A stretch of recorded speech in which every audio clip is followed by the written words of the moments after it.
बिस्मिल्लाहिर्रहमानिर्रहीम। नाज़रीन, मैं हूँ इशफाक सुलैनी। इस वक्त सांगड़ के अंदर जो मसलसल 4 रोज से जो सूरत है वो ये है कि जो टहरों थाने की हदूद के अंदर जो वाक़या रूनुमा हुआ था गाँव जाने जुने जो में,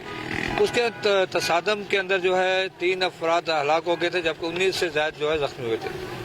गुज़श्ता 4 रोज से जो मुतासरीन है वो यहाँ पर लाशें रखकर मसलसल एहतजाज कर रहे हैं। इस एहतजाज के अंदर ख़वातीन भी मौजूद हैं, बच्चे भी मौजूद हैं, नौजवान भी हैं, बुज़ुर्ग भी हैं। इनका सिर्फ एहतजाज है कि मुल्ज़मान के खिलाफ मुकदमा दर्ज किया जाए। इसी हवाले से पीपल्स पार्टी की शाज़िया अता मरी ने भी यहाँ पर आके मुतासरीन से मुलाकात की और भरपूर कोशिश की कि किसी तरह से इनकी जो FIR है वो दर्ज हो जाए, जबकि इनका ताल्लुक जो है वो सरवरी जमात से, तो उनके रूहानी सरबराह जो थे रूहानी पीर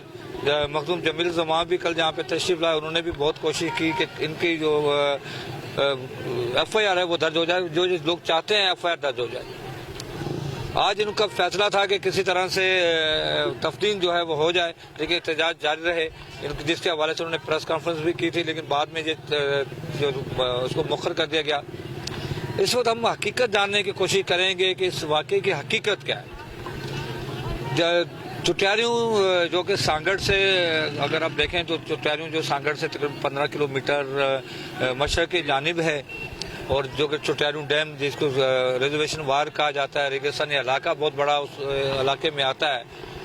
वहाँ पे अंग्रेज़ सरकार के अंदर तकरीबन 35,000 से ज़्यादा एकड़ जो ज़मीन थी वो दोनों जो सरदार थे खान बहादुर मोहम्मद हयात खान, उनके नाम अलाटमेंट की थी। उनके 5 भाई थे, जिनमें से खैर मोहम्मद जोने जो भी अली खान, उसके अलावा एक जो था शहीद कर दिया गया था, और इसमें दीगर जो थे गुलाम मुस्तफ़ा और मोहम्मद इस्लाम समेत 5 उनके भाई थे।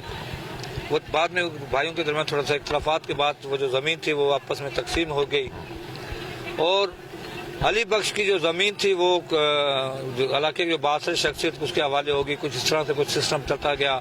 इस सारे सिस्टम के अंदर जो इन्वेस्टिगेट की जा रही है वो ये की जा रही है कि इसके अंदर महकमा रेवेन्यू और पुलिस डिपार्टमेंट वो दोनों इसमें बराबर के शरीक रहे हैं, क्योंकि महकमा रेवेन्यू की गफलत यह है कि सरकारी ज़मीन जो है वो उस पर हुकूमत कोर्ट की जानिब से पाबंदी है, और रेवेन्यू डिपार्टमेंट ने पुराने सालों के अंदर वो ज़मीन जो है वो अलाटमेंट कर दी उनके गाँव के इर्द गिर्द की जो ज़मीन थी।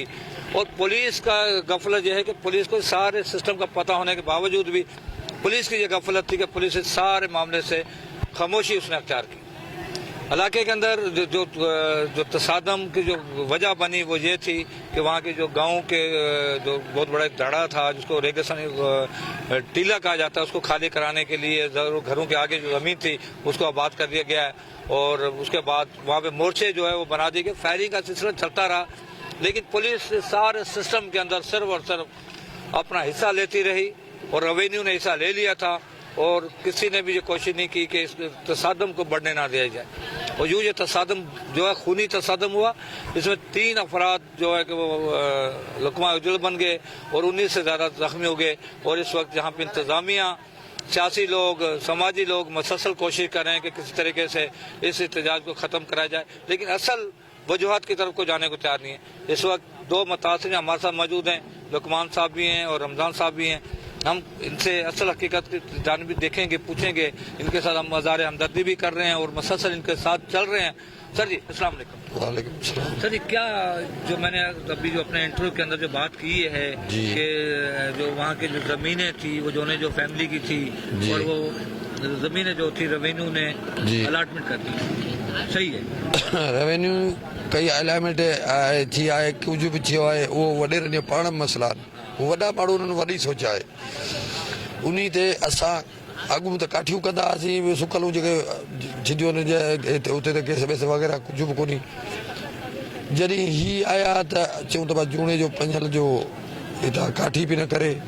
वरी उते काठ वठारायूं, मज़दूरी सभु न करे, असां न कई। ॿिया बि हर क़ौम करे, असां जो उन खां वजह का बि कोन्हे। सिर्फ़ु असांखे संदो ॻोठु आहे,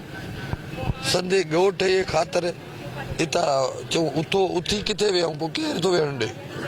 जेको असांजो अंग्रेज़ जे दौर खां पाकिस्तान जे ठहण खां अॻु जो ॻोठु आहे। मुंहिंजी बि 59 साल उमिरि आहे, मूं त हिते असांजे वॾनि ई बि ॿुधी इहा आहे। हाणे असां छा था वधीक चई छॾियूं, अलाए छा सोच हुई सावा वारनि जी, कहिड़ी सोच आहे। रंग बञे न ॾिने, भला माण्हू त न मारीनि, अलाह साईं हुननि खे वरी असां ते मन रहम ॾे। ॿियो असां सभिनी मुस्लमाननि खे, पर इंसान ते खे चवंदो ख़ुदा ख़ुदा खे मञ, क़ुर खे मञ,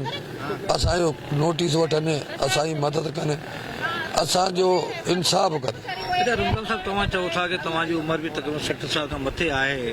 ऐं हीअ जेका ज़मीन जेकी आहे हीअ साहब वारनि जी मर्ज़ी हुई। साहब वारनि तव्हां जेका उते रहो पिया, तव्हांखे छो कोन हुन अलॉटमेंट कई, तव्हांजे नाले छो न कई? हुई अॻे बासर माण्हू आहे, उन्हनि पंहिंजे ॻाल्हियूं कंदा हुआ त असांजो शिकार गाह खणनि था, माना ठहियलु आहे शिकार गाह आहे, उहो अलाह खे ख़बर बि उन्हनि खे ख़बर हूंदी, ॿियो असांखे एतिरी ख़बर कोन्हे त छा आहे न को उन्हनि खां हूंदो तालुकात। असांखे जेके असांजा माइटाणा खाता अंग्रेज़ तो रहिया आहिनि, उहे ई जेके आहिनि, उहे जेके आहिनि उहे उन्हनि ते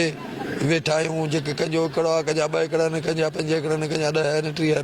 ताईं वाइदो कंहिंजा कोन। दड़े ते चवंदा आहिनि जहिड़ो जेको मेन जहिड़ो उहो दड़े ते हो त दड़े वारा घर जेके आहिनि लही वञनि,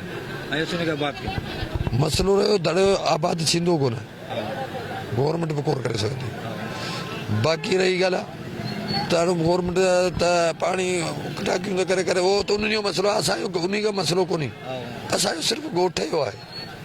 तव्हां चओ ॻोठ मां लटाए, हाणे लॾाइण जी जा भलाए करे उहा पे लॾायां, पाण चयां अची त लॾाए छॾियो त असांखे गोलियूं न हणंदा, असांजा बचिड़ा ईअं शहीद न कनि त जे गुरगला भूंगियूं ठाहे विया न ते ॿिया त वियूं, असांखे ईअं मारी ॾिना त सुठो। मोर्चा जेके में ठहिया पिया जी, मां ॾिसी आयो आहियां त उते मोर्चा जेका आहिनि वॾा वॾा मोर्चा हुआ, ॻोठ जे चो तरफ़ मोर्चा हुआ, मोर्चा जॾहिं ठहिया तव्हां न को वॾेरनि खे ॿुधायो, न को तव्हां पुलिस खे ॿुधायो त हुते मोर्चा ठहनि पिया? पुलिस खे ॿुधायूं छा, ॿुधायूं छा, पुलिस सॼो कमु पुलिस करे पई। अॼु पुलिस उन्हनि वञी घरनि खे बाहि ॾेई, जेका प्रेस जेके उहो बाहि ॾेई उहो केस ठाहे थी, पोइ पहिरां न थो उहो करे छॾियूं, चई न त हुननि खे मारियो न, भला पुलिस भला असांखे अची छा लट पड़ खणो, जीअं अलादीन नथो चयो त पोइ पुलिस असांखे खणाया। या असां सिर्फ़ु हुननि जो जेके अलादीन खे ग़लति गाइड करे ऐं उन्हनि चयो त उन्हनि खे चयो खणो टपड़, सावे हुकुम टपड़ खणो। कॾहिं रेवेन्यू वारनि चवनि था त जेॾीमहिल बोर्ड आई तव्हां वटि, तव्हांखे जेॾीमहिल रिलीफ जो सामान तव्हांखे बोर्ड हिन में ॾिनो त तव्हांखे सयूं वरितियूं, तव्हां कार्ड ॾेई छॾिया, हुन कार्ड ते कोन लॻायो न, उहो त हूंदो आहे न जेका करे त इहा हिन ख़ातिर ॾियां थो, मुंहिंजो सिर्फ़ु हिन ख़ातिर लाइ हुजे, ईअं कोन्हे। उहो असां त ईअं कापियूं कराए वठी आहे, कार्ड ई वठी आहे, तव्हांखे वठी था ॾियूं, बोर्ड बि वठी था ॾियूं। हाणे असां तॾहिं असांखे ईअं भाईंदा, असांखे ख़बर अथई असांखे मारींदा ईअं करियो। अच्छा, इहा तव्हांखे ख़बर कोन पई? न, असांखे ख़बर हुजे त ईअं करियो मारींदा, साह त मिठो आहे भले कहिड़ो बि हुजे, बसि अलाह साईं सब असाई अपील अल्लाह के हैं। अच्छा जी, रमजान साहब से तो बात हो रही है, हम इनके साथ अपना दूसरे दोस्त भी है। हाँ जी साहब तव्हां छा चओ त मतलब के सॼो कहानी जेके मूं ॿुधाई आहे इन में केतिरी सच्चाई आहे, केतिरो इन में इहा अधे खे सॼी ख़बर आहे, मूंखे इल्मु कोन्हे। न, मूं जेका ॻाल्हि कई आहे, हा, इहो रेवेन्यू सॼो माना सॼो ऐं पुलिस मिलियल आहे, जंहिंजे नाले कनि ॿेला सभु सिंध गवर्नमेंट खणी वई आहे, पोइ बचंदो छा? इहो सॼो रेगिस्तान सॼो सिंध गवर्नमेंट खणाए वई आहे, जिथे बि ज़मीन खपे थी असांखे को इल्मु कोन थो थिए। मुख़्तियार कार बि हुननि जा, हर शइ हुननि जी, जिथां बि खोलराइनि उहा मर्ज़ी आहे, बंदि कराइनि त बि हुननि जी मर्ज़ी आहे, असांखे कंहिंखे इल्मु ई कोन था ॾियनि। न चवंदा जेके बोर्ड आई तव्हांखे रिलीफ जो सामान मिलियो, उहो त असांखां तव्हां जेको कार्ड ते सही कई त ईअं ख़ाली कार्ड ॾेई छॾिया, सामान खणंदा रहिया? उहो त असांखे जिथे बि वेंदा हुआसीं कार्ड वठी छॾंदा। अच्छा, असांखे इहा ख़बर कोन्हे त ज़मीनूं खणी था वञनि। अच्छा, हा मतिलबु अच्छा, जो वाक़ियो थियो, हा, इन जो कारण छा? कारण पहिरीं खां वठी इहो केतिरे अर्से खां कमु हलियो? इहो तक़रीबन 2-3 महीना थी विया असांजो मुसलसिल असांजा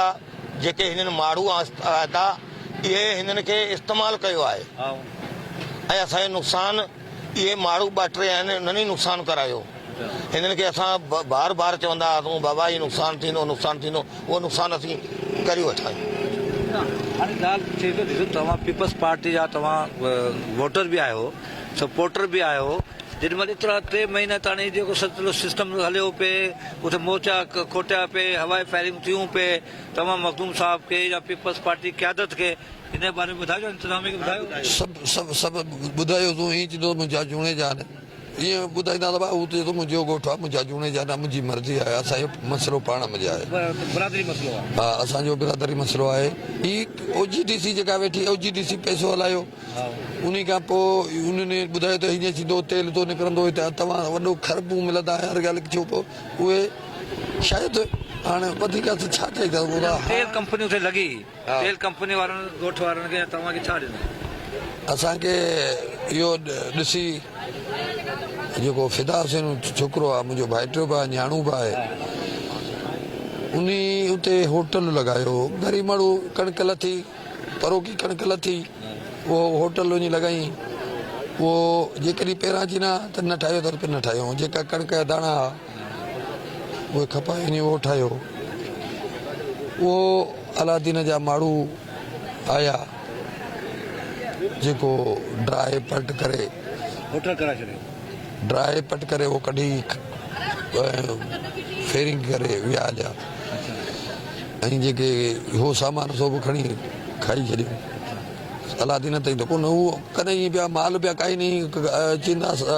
साहु वियो आहे इहा भेट ते माल चढ़ियो साहु भई आहे कायो परियो छा न्यू कहूं बीबियूं कढियूं हुन हाणे वधीक असीं हाणे छा चऊं था हाणे वधीक हाणे अञा त असां जेको तव्हांजो पीर हो जी तव्हांजो रूहानी पीर आहे उते ते तव्हां शिकायत खणी विया हूंदव न खणी विया हूंदव उहा कल्ह साईं जी खां ॻाल्हि थी ॿुधो ॻाल्हि जॾहिं कल्ह साईं आया मूंखां पुछी तोखे हीउ छा लॻो आहे मूं चयो साईं हुई हणंदा हुआ असांजा किरंदा हुआ असीं खणो ऐं इहा शिकायत तव्हां वटि मूं अॻे बि कई खिपरे में आया आहियो वरी उते असांजे महबूब समा खे चयो असांजे महबूब समा अलादीन खां मुंहिंजे साम्हूं ॻाल्हायो ॿुधो पोइ की हिननि प्रेस करे वरी आया आहिनि तो वटि मूं वटि कोन आया छा चए था उते अचे त हाणे त छा कीअं करियां ऐं इहा ॻाल्हि आहे वरी करे पुछी त आऊं इस्लामाबाद आहियां पोइ आऊं ईंदुसि ॻाल्हियूं कंदुसि असां या ईअं चयां वरी ईंदुसि आऊं हींअर इस्लामाबाद बसि इहा ॻाल्हि थी वई उन खां पोइ साईं थींदा रहियासीं वरी इहो सिलसिलो हलियो पियो फेरिंग जो असीं करे माठ करे ॿुधंदा हुआसीं बचड़ा रड़ियूं करे उथंदा माठ करे ॿुधा पुलिस खे ख़बर हूंदी पुलिस जो ज़ाहिर आहे मखदूम साहब वारी बि ॻाल्हि कजे थी वरी सियासी माण्हू बि हुआ शादी बि हुई यानी मरी बि हुई नवीद डेरो भी हो हमारा टिकट होल्डर शादिया मरी है MNA आए इस संगठन हमारे इलाके की हमने उसको बताया फिर ये आपस में मिले आए हम हाँ असांखा ही पाण मिलियल आहिनि असांजो रुगो कुझु कोन थींदो असांजो हर वक़्तु दाहूं चोरियूं चकारियूं माल ऐं माल ई भेल कोन ई का हीअ असांजो माल चोरी रोज़ थींदो असांजा पहिरां खणी वेंदा हुआसीं असांजो माल ई खणी हलिया वेंदा हीअ चोरी जो इहो आई कोन्हे न को आहे या भेल आई कोन्हे का असां यका तक़रीबन राति जो रेगिस्तान जीअं उत्तर जो साइड थींदो हो न उत्तर जी साइड आहे ईअं इहो असांजो इलाइक़ो थी वियो आहे हीअ इलाइक़ो असांजो अमून जो ख़राबु थी वियो हीअ इलाही किथे जा माण्हू हिननि खे इहा माण्हुनि आंदो इस्तेमालु कयो अलाए किथे जा माण्हू रूह पहुचाए आणे छॾियूं असां ॾिठो असां एतिराज़ ई कोन्हे असांजो कहिड़ी ख़बर केरु आहिनि अॼु ख़बर पई थी को अठनि असां एतिराज़ कोन कंदा आहियूं असीं अमन पसंद माण्हू आहियूं केरु आहिनि किथे आहिनि वाक़ियो कीअं थियो जॾहिं वाक़ियो थियो हुन छा थियो जॾहिं वाक़ियो थियो हुन ॾींहुं छा थियो कीअं थियो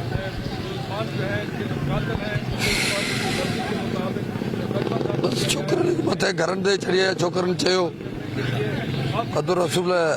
ॿाहूं ॿधी हुननि खे चयो अॻिते लही भाई छा था कयो हुननि उतां हा वो कहीं पद थियो आहे वो फेरिंग करे पोइ फेरिंग कयूं त माण्हू हिन ते फेरिंग कयूं अदल रसूल ते त भॻासूं हथियार कुझु बि असां वटि न को आहे न को खणूं था न को आहे न को हथियार वारी लाइन ते वञूं पिया वियासीं खयोसीं पोइ हू हणंदा विया असीं खणंदा वियासीं फायरिंग थींदी रही अॻिते वधंदा रहिया हो बसि किरनि पिया खणूं त वरी उन्हनि खे के लेडीज़ बि अची वियूं लेडीज़ पिया अची जे करी ख़बर पई त फलाणनि खे गोलियूं लॻी वियूं त आओ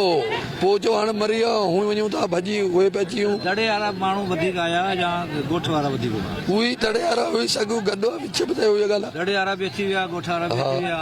अच्छा तव्हांजा केतिरा माण्हू शहीद थिया तव्हांजे हुन में 3 मौक़े ते शहीद थी विया न तव्हांजो कहिड़ो रिश्तो हुन सां मुंहिंजो हिकिड़ो मारोटा सालो आहे ॿियो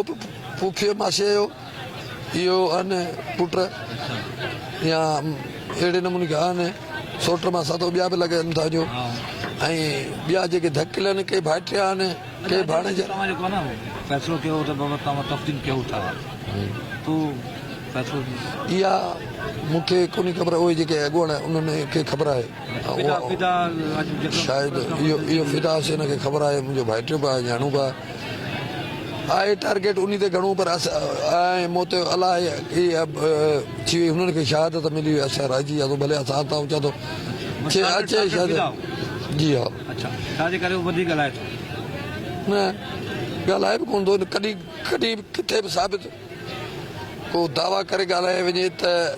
अलाह दीन जे बारे में ॻाल्हाए बाक़ी नारा हया असांजो इहो ॾोह आहे उन जो नारनि जो ॾोह जेको बि चए ॾियूं आहे असांजा मारे न असांखे ई मारे न हाणे छा तव्हांजी ॻाल्हियूं हलनि पियूं छा तव्हां तफ़सील कंदो या मसइले उहा उन्हनि खे जन खे ऐं त छा पिया करिणो हुन जो हुन ते सुबुह फ़ैसिलो करे छॾियो पोइ वरी बि उन्हनि कयो आहे उन्हनि माइरुनि कयो आहे मतलब लेडीज़ जो फ़ैसिलो न मञे हाणे जेके मुज़ाकरात कनि विया न वरी लेडीज़ न मञे त पोइ चवां थो उन्हनि जो फ़ैसिलो आहे पोइ जी